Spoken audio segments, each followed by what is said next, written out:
What's going on, y'all? Welcome to another episode of Maroon Radio. This is episode 5, I believe. I'm glad I kept the fucking wherewithal to keep this going 5 times. This is the most consistent I've ever been in life. And on today's show, we have a very, very special guest. He is a Renaissance man, a collage artist. He is a singer, songwriter, rapper, instrumentalist, producer, all-around man of the people. We have Big Flowers. Welcome to the show, man. What's going on? I appreciate the kind words. Thank you. How was your day, first of all? Yeah, no, it was great. I mean, I woke up, me and my partner, woke up, had some breakfast, played a little balatro. I don't know if you've seen this game or not. It's the most ridiculous thing I've ever seen. It's poker, but it's just crazy. But anyways, I did that. The name doesn't sound too like English. Like, where is that from? Like, I have no idea, if I'm being honest. Okay. It came. I'm into roguelikes. I don't know if you've ever heard this game. Roblox? Roguelikes. Nah, never. Dude, Roblox would be crazy. That would be a wild first. No. No, it's just this game genre. Okay. Everything is random every single time you play it. Like when you die, you have to start from the beginning. Oh, okay. Yeah, it's like it's weird. That's frustrating. Yeah, That's but what I like about it is that it's quick. You know what I mean? You go in, you get your ass handed to you. 15 minutes later, you're done. You know what I mean? It doesn't drag on. It's not like Monopoly. No. You'll be there all night. Yeah, right. Cool. So cool. It was that, and then I was just getting into some commission stuff. I've been working a lot with like the New York Kurdish Cultural Center recently, just on like the visual art level. Yo, man, you're a busy man, and reaching out to you today, I thought like this is gonna be a hard guy to get a hold of, but you're a very busy man, booked and busy, always got something going on, and we're gonna get into that. But first, we had a birthday. You know what I'm saying? You had a show for your birthday. That's big. You know what I'm saying? Talk to me about that. You had that at Nakama. Yeah. Yo OG. J Cinema. Jay was there. They weren't playing. Secret Pour. You know what I'm saying? Gemstone, yes, and then Sasko, yeah. No, that was such a brilliant show. I mean, me and Steve Sasko, we've been working together for the last 6 months or so.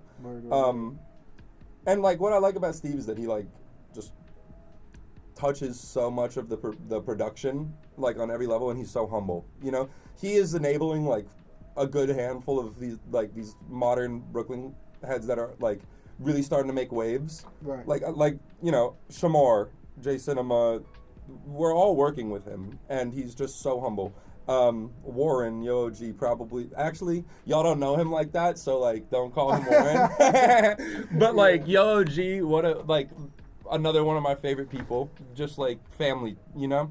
Yeah. Same with Knock, and me and Knock have been playing. Like we were saying, it was damn near a year or two prior that we were playing our last show together, and it's and Gemstone. I mean, I love her. We got introduced at Jay's Wonderville show. She's so great. But yeah, no, I mean, it was just it's a nice way to, I feel like I hadn't thrown a birthday party since 2014 right. or 2015, something like that. I'm not really huge on the idea of birthdays, but Why not? I mean, it's just such an arbitrary, it's like the eclipse to me. It's such an arbitrary celebration. You didn't stand outside and look, because I really didn't. I was walking my neighbor's dog, and I just see all these people staring at the sky with the glasses on. It was the most dissonant thing I've ever seen. Yeah, it's like a psyop kind of what were they doing while y'all were looking at the sky? You know what I mean? It's awkward. But but it's in times like these where there's things going on. I remember my friend Joseph, Caltrops Press. I don't know if you're familiar with him. He does all those. You gotta put me on. Bro, he does those zines for the album breakdowns. He did one for Akai, I believe. He did one for Earl. Okay. Yeah. He just he does a lot of backwoods stuff. But he hit me up, and he was talking about this group of people me, Shamar, Jay, all these people that are doing things together, and I'm live in the same world, right? And we're people. But it's not we're a collective. You know what I mean? Right. We're not trying to label up like that. You know, but we doing things together, and it's you all happen to be doing the same kind of thing at the same time. Okay. And it was just a good, for me, I thought it was a decent punctuation of a moment to throw a show, you know. It was just something fun. Secret Pour was great. That's hard. Yeah.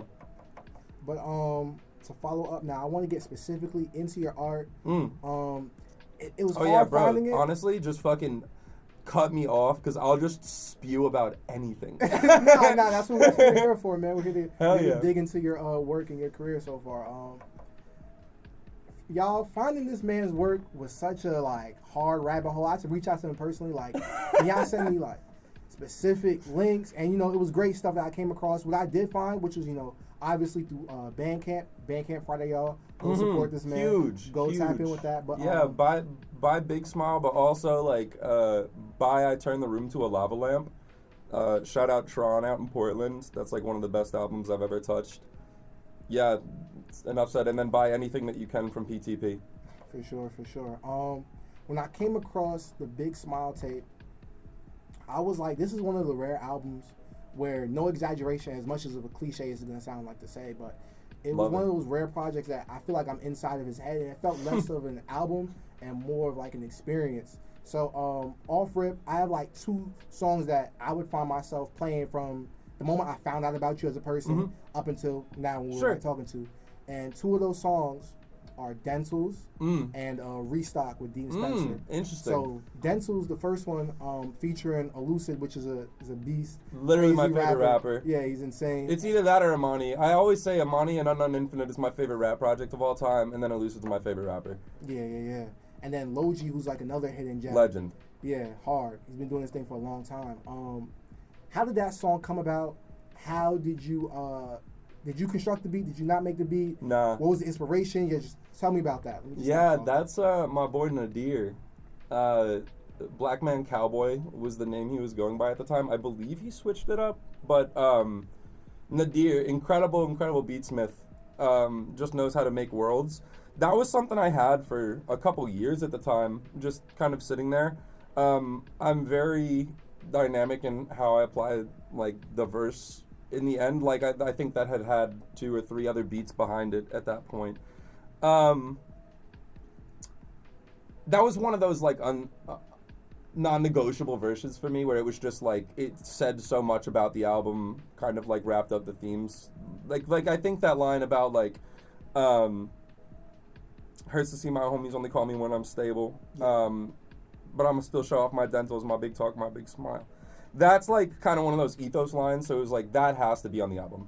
And then I did some graphic design work for Elucid and Woods. I think it was, I did something for the Small Bills release. I did a visualizer for it, and then Chaz was just like, Elucid again, you don't know him.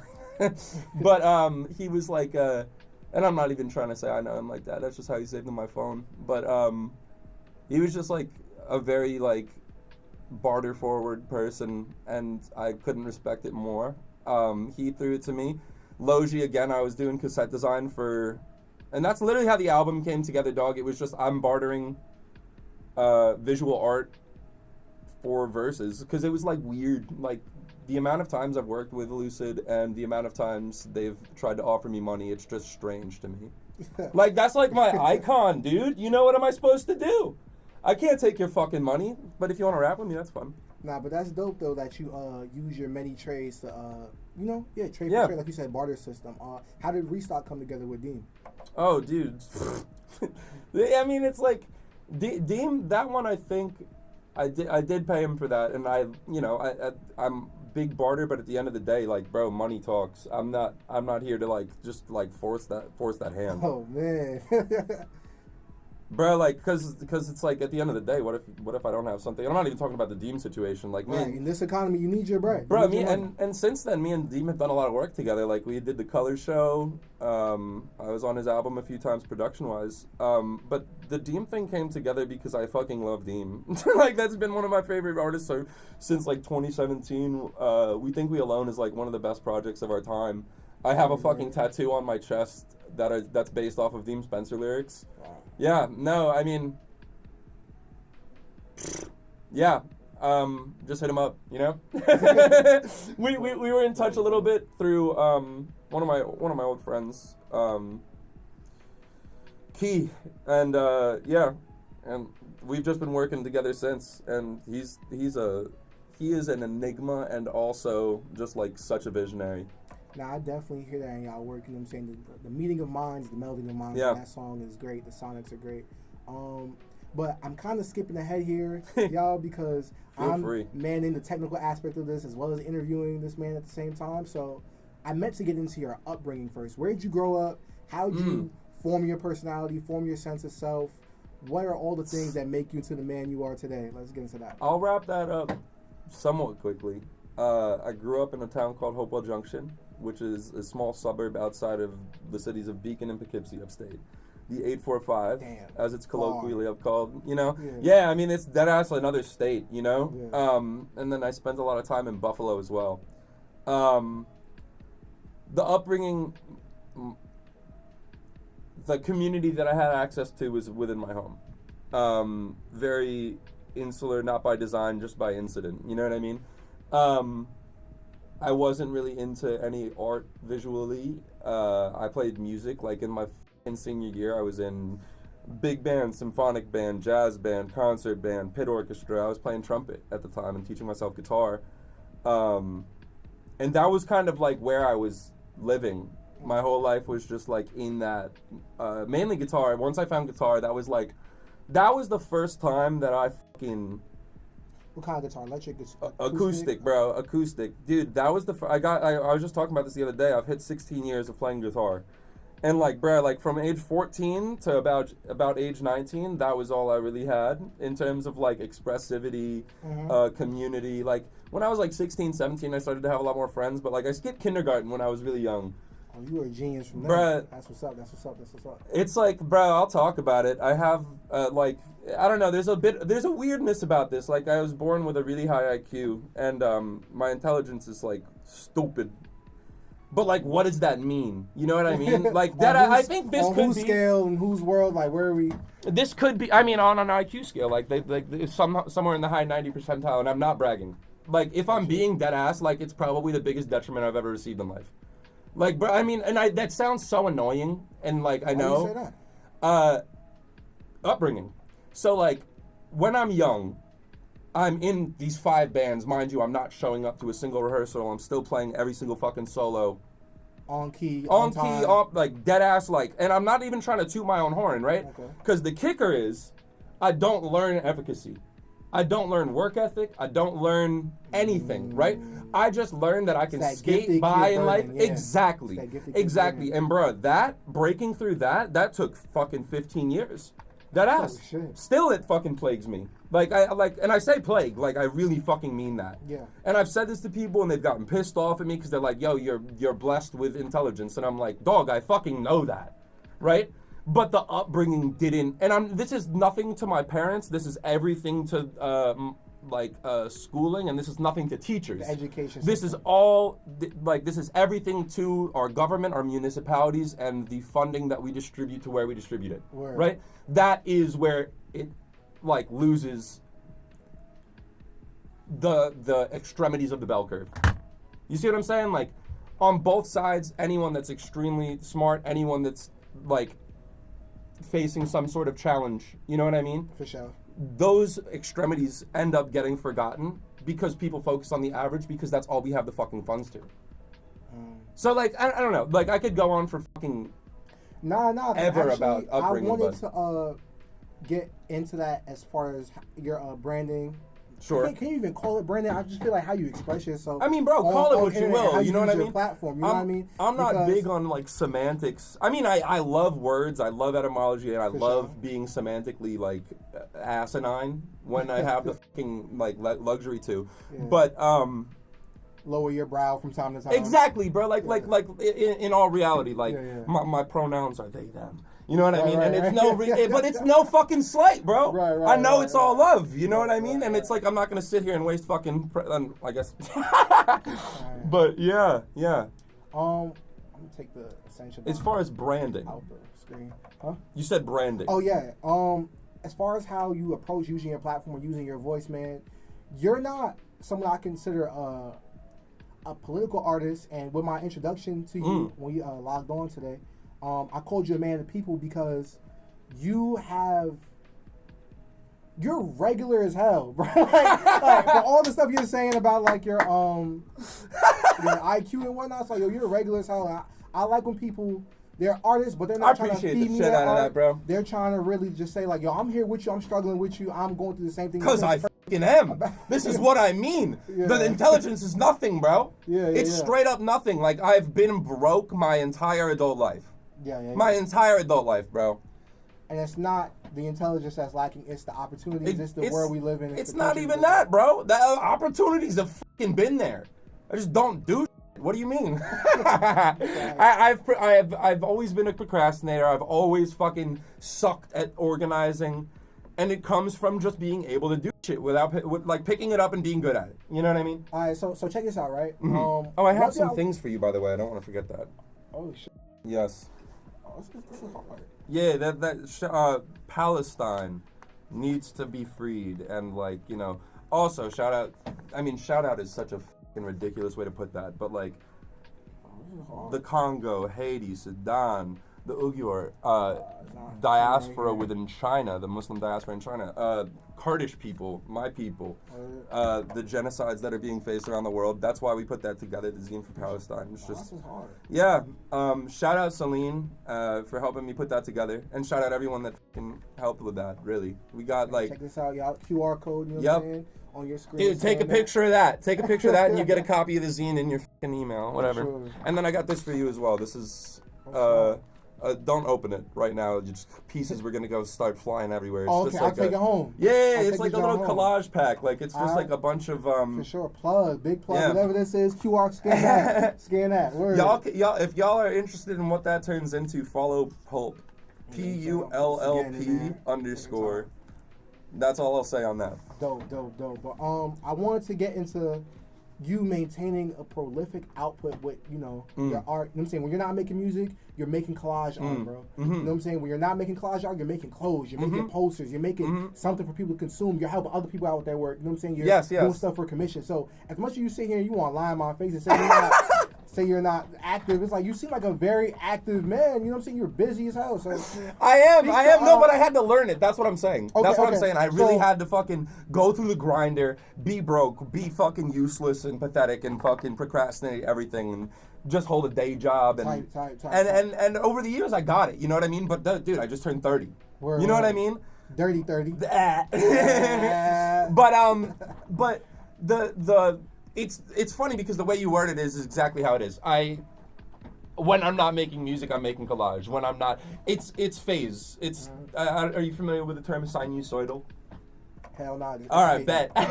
So it's sine waves. They go up and down, right? And that's just all it means. Sinusoidal. That's like how you describe a wavelength? Yeah, exactly. Oh, okay. So it's when something occupies a wavelength, you could describe it as sinusoidal. Yeah.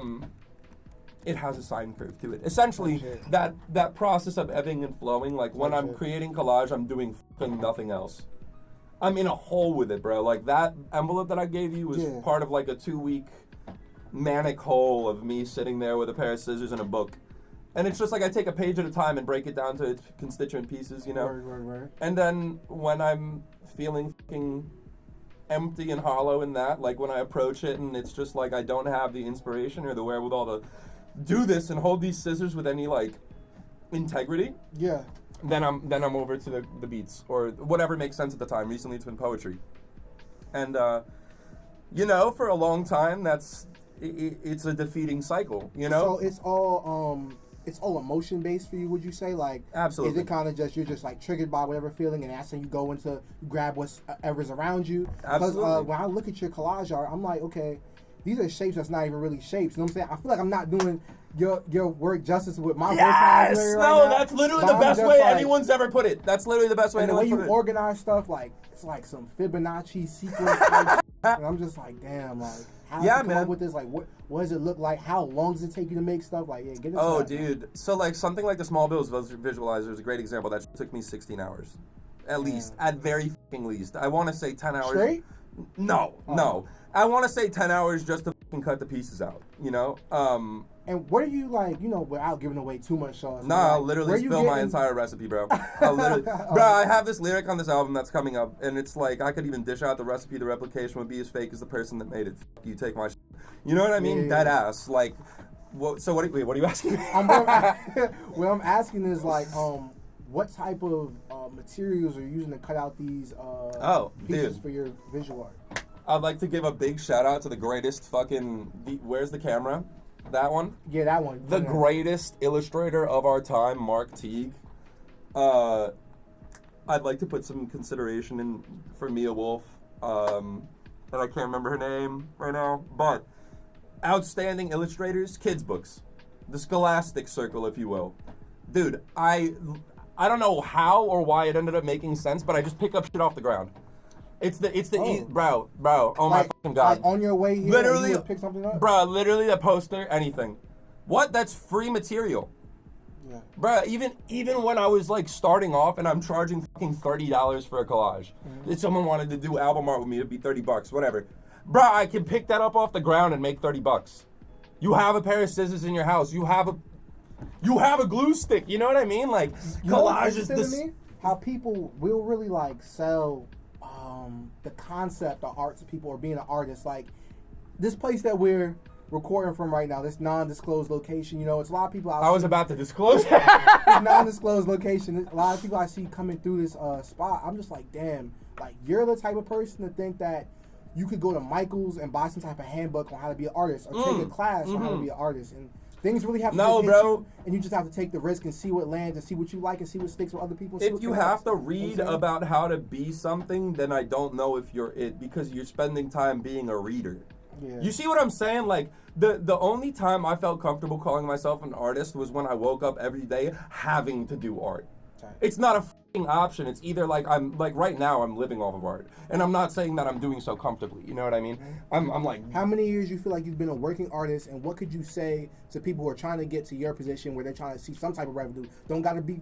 Don't. Like as simple as I can put it, it's not worth the fucking stress. I'm here now and I'm locked in. That's a complete facetious lie. You know what I mean? Yeah. If you're not willing to wake up every day, eat crumbs, and fucking slam your head against the wall metaphorically, then it's not for you. I just, like, you have to be a certain sort of fucking crazy to want to be a working artist in this time, like you were saying earlier, with the amount of resource and accessibility that anyone has to these opportunities. Because although the opportunities are there, how fucking accessible are they? Even the ones that are coming out of this great non-disclosed location. You know what I mean? See, but I kind of want to challenge you on that for a second, because you said you gotta be willing to just walk that dirt path, that dirt road. Yes, no, and so that's what I mean. So now that you're in here and you're seeing it, you know what I'm saying? You're 30, like you said. You know there's people who your peer group, they'll probably just don't expect anything. Don't expect clout. Don't expect. No, forget clout. I'm talking about like they took they drunk the Kool-Aid back when they were sure. Like I'm gonna get a real job. I'm gonna work IT. And I'm gonna just waste my life away in front of the computer, or I'm gonna just go become a fireman or a cop or something like that. A lot of people are pushing that. Word to cop, firemen are cool. Yeah, firemen. Yo, kind of crazy. I was like, what? This is who's saving babies out burning buildings? Yeah, I know. This is great. It makes sense. One of the best interviews I ever recorded, his Red Bull interview. Yeah, but either way. He's hard. But yeah, like, what made you say, like, even now, it's like, okay, you could be living better if you just put this all down and say, you know what? I'm going to make art for the NYC mayor's office. Like I'm going to do their graphic design. Eric Adams. I mean, for me, incorporating myself at a level is like this kind of place I won't go. I've been in several intersections of being able to become a much more monetarily successful artist, and at the end of the day, dude, I just have to. I gotta be real. It's not worth it. You know, it's. I don't want to be in a room with a bunch of people who like being in rooms with people. You know what I mean? And like having that mean something. And and that's really all it is. It just doesn't feel fucking right. It doesn't. Yeah. I like being close to the ground. Yeah. I like being regular. You know what I mean? It really means a lot to me, being able to work with people who, like, because it's like, dude, like, I've been fucking blessed. I've been able to work with More Mother. Like she's hard. That alone, and it's like, shout out to my boy Ray for pushing that More Mother narrative. Straight man. She's great. Straight up. Her and Woods album is great. Bruh, Brass is one of the best albums, and like that's my favorite Woods album. And I love Woods, but like, dude, highly because it's involved with More Mother. I think she's probably like, when you start talking about like break it out of rapper, because one thing that she texted me one time was, I'm not a rapper. I'm like, okay, yeah. And dude, working with her, she has this feature on my upcoming album, and like that was so fucking interesting. Real quick, I just want to talk about that. Bruh, she's like texting me. It was Messiah Music's doing all the fucking beats. And like, she's texting me like, hey, do you have anything less musical? And I'm like, I'll check with Daniel. And then you don't know him like that. Don't call him Daniel. And then I text him and I'm like, hey, dude, do you have anything like non-musical? And he sends me like 5 things that aren't music. And then I send him to Kamei and she's like, oh, I keep on doing this. I sent him to More Mother. And she's like, hey, do you have anything that's even less musical? And I'm like, I'll check with Messiah Music. And then I send it back to him. I'm like, dude, I don't know what to do here. You know what I mean? Like, I like, is this even a beat? But like, it's still too fucking musical. Can you just send me a bunch of clicking and clacking? You know what I mean? And then essentially like That's that. hard. But that was the end That's of the hard. album for me. As soon as I had the More Mother, because first off, she like summated the entirety of it perfectly. But second of all, like, she is the most absolute creative, I think, because it's so intersectional. It's not rap, you know? It's not music. It's Black quantum futurism. Yeah, spiritual. That ass. And it's like, I couldn't even... It's spiritual, it's instinctual. And it's ancestral. Yeah. It's non-linear. And at the end of the day, it's pure, right? Yeah. It is just creation. She's teaching it in LA at Berkeley, I believe. Those are like my favorite artists too. Artists who are like artists with kids or artists with careers, bro. Yeah. Come on. That's like the realest form of an artist, y'all. Like, I'm not gonna hold you. Not these people who are like, yo, I'm just a influencer selling you tea and like, all that. Nah, man. People who actually know what it takes to keep surviving out here while chasing the things they love. And like without selling themselves out, I think that's the biggest thing. You know, and like Backwoods. They've never sold themselves out. Gang with PTP never sold themselves out. What? Do you know how many times they could have? Yeah. Do you know? What? Well, to get on that topic of your plans for the future, including that new album, could you speak to that at all? What type of headspace are you in now? Because Smile was like some years ago, bro. Oh, dude, that was 2021. So it's like, can you speak to what you've been working on lately and what's going on going forward? I mean, I haven't worked on a new song in probably like 6 months. If I'm being, well, that's not true. I've done like, I mean, if you want, like, I'm talking about like Big Flower stuff. I haven't worked on a Big Flower song outside of the one little demo thing that I did on the UMA initiative and the song that I did for the PTP Resistance compilation. Other than those two, I really haven't done anything outside of features in probably like 6 months, something like that. Okay. And that's all been on this album called Meru, which is not going to come out for probably another 2 years. That I've been working on for about the last 3 years. But can we try to make sure it's like a classic or something, like Illmatic? I mean, like, if I'm being honest, it's just like, as far as I'm concerned, I think that'll be my last public rap album. Meru. And then I have, and it's not for any reason other than trilogies are nice. And though I think that hip hop is an incredibly expressive space, I also don't seek to take up any more of that space than I need to as a non-black artist. And like, what I mean by like my last rap album is like as a Big Flowers album. I'm producing for so many fucking people right now, and I'm gonna keep doing that forever. I'm gonna keep rapping this, that, the third. You know what I mean? Type shit. If you really want to fucking hear shit, just hit me up after I put out Meru, and I'll send you whatever demos I'm working on. I'm not like, because I'm like seeking to cash out of the whole monetization scheme. I just don't want to fucking partake in it anymore. And I built these albums as albums, and I will see that through. I've invested thousands of dollars in each of them. You know what I mean? And time, Jesus fucking Christ, years of my life. But Save the Bees, that's the album that I'm releasing this year with PTP. July 5th. That's soon. We have a release date. We have a track list.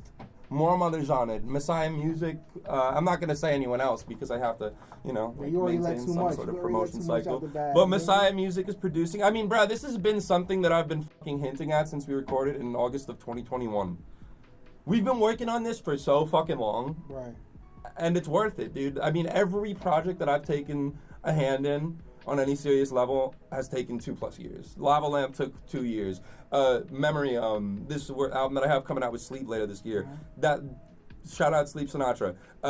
That album has taken 3 years. You know what I mean? And it's like me and Mary Sue, we're doing something together, and we were just talking about it like, bro, this is like 2 years down the road. How do you hold true to those values of being willing to work on something for years in such a microwave environment? Oh, dude, not working on them. As ironic as it sounds, oh, dude, shout out Hassan down in Atlanta. We just started working on this album again that we started like 3 years ago. And dude, fermentation is the biggest fucking phenomenon in artistry, in my opinion. Like, just let it cook. Let it sit. You're not sitting on it. You're letting it sit. You're letting it simmer. Like kimchi, it only fucking gets its legs once you leave it underground for some time. Just let it be. Have faith in the work that you did, and then spend that time sitting with it. And like, my favorite thing to do is just like figure out what the fuck you just did. You know what I mean? You just shat out a bunch of words. They are all related. Fatboy Sharif said this one time, and in his Real Notes live episode, he said, someone was asking him about the line where he's like, helicopter, red telephone, Vietnam, whatever, that line, right?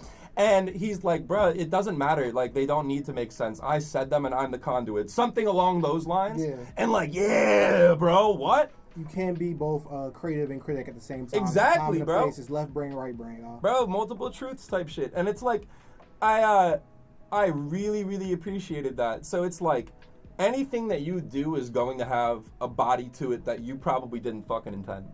So, like, really study your work. You know what I mean? Take that fucking time. And I don't think it's, like, this thing that we can bargain with anymore as artists creating in the modern day. We had that time with COVID where we could just, like, make some shit.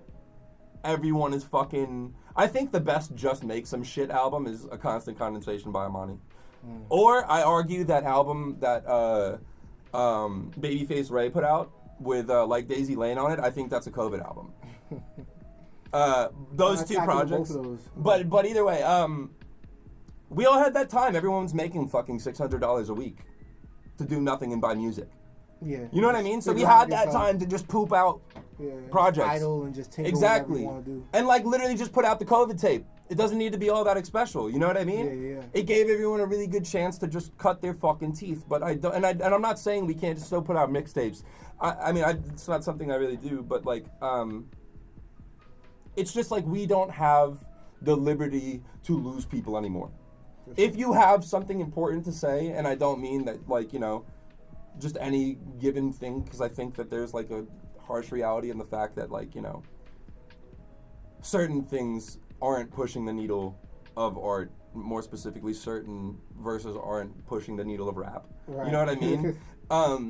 And some of your shit is ass. Yeah, type shit. And it's worse to be middling than it is to be ass, in my opinion. Be ass, bro. I fucking hate Dave Grohl as far as a lot of things go. Music that's like doesn't make me feel nothing. I'm indifferent. I'm just like, it's the middle of the road. But Dave Grohl is as soulless as a lot of the Foo Fighters is. Yeah. Bro said something along the lines of like, bro, be as bad as you can possibly be because one day you won't be as bad anymore. And if you could get through being bad, you could be great. This is me now. This is no longer Dave Grohl. If you could get through being bad, you can be fucking great. If you can't, you'll always be middling. Always, no matter how much fucking technique and mentorship and opportunity you may be able to fucking write, bro, I don't care. You're always gonna be middling. The best artists are the least recognized. Always, bro. That's hard. Before we get out of here, I want to hit you with a quick lightning round of questions. I call this my time capsule talk. Boom. Every guest so far has done this talk. You're clearly not the one to break tradition.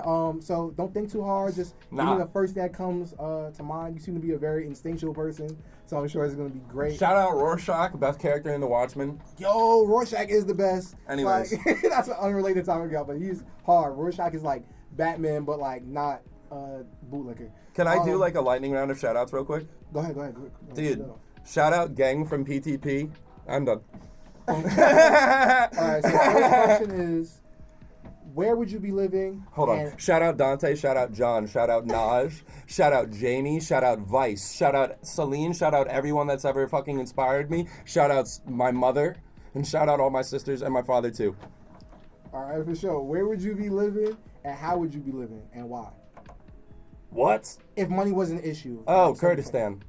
Why? Because I'm Kurdish and I want to get in touch with that, and it's fucking beautiful. Okay, that's real. Who's a historical figure that you identify with? Like, if you were a reincarnation of this person in history, like, if that's who you think you are. Fuck. Give me another one and I'll come back to it. Okay. Most romantic thing you've ever done or that's been done for you? My current partner, just looking at me in the eyes. It's crazy. Like, every single time, it's just, like, the most romantic thing that's ever happened to me. Okay, that's hard. You want to go back to yes. Henri Matisse. Okay. I don't want to be him. I want to watch his process from like a fly on the wall perspective. So you'd be a fly on the wall in Henri Matisse's apartment, yeah. As he's like in bed collaging, like literally defining the genre. That's tight. Give me your last meal of choice, not to be too grim. My last meal of choice? Oh, if I'm dying, I would love kibbeh. It's like kibbeh and tacos. At the same time? Doti's Taqueria, yeah. I'm going fucking big. I'm going like 6 meals at once. Tacos, kibbeh, masaman curry, literally scrambled eggs, and probably Dr. Pepper. Like, fuck Coca-Cola, but if they release that formula, I'll just fucking make my own.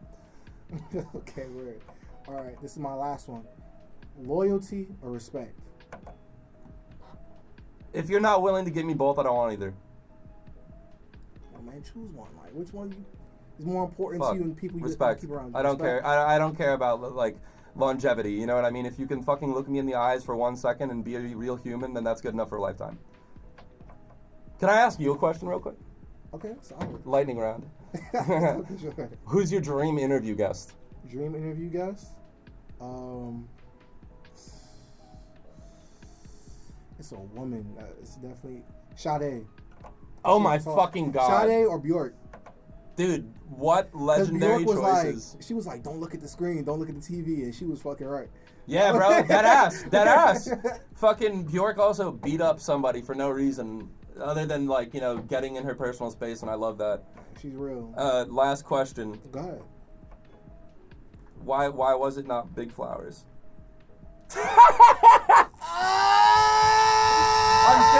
I'm kidding. That's hard. That's real. Damn. Anyways, yeah, this has been fun, dude. Thank you. Of course. Any last plugs? Anyone else you want to shout out on your, I should do this. I should say Save the Bees is coming out on PTP July 5th. Plug it. Yeah, that album's gonna fucking change your life, bro. It's really fun, and a lot of people that I love really hard are working on it with me, and yeah, I'm really, really excited about it. Also, Shamar and Child Actor released Sunscreen recently, one of the best rappers coming out of New York right now. I would not trust the future of lyricism with anyone other than Shamar, Yo OG, J Cinema, production, like Sasko, Sun Mundi as a rapper. One of the only other people I know that's actively creating out of the 845 in a bigger circle than just the 845. Openhead, I love them. Jared is one of my good friends. And again, my mom. And Tafari. Thank you, man. Trying to be the best I can. All right, y'all. This has been episode 5 of Maroon Radio. Shout out Maury Vivi. Desde and Kaya, they're amazing. My initial guest, thank y'all again for coming through. Thank you, Big Flowers, for coming through, you know what I'm saying? Like Love. A true pro.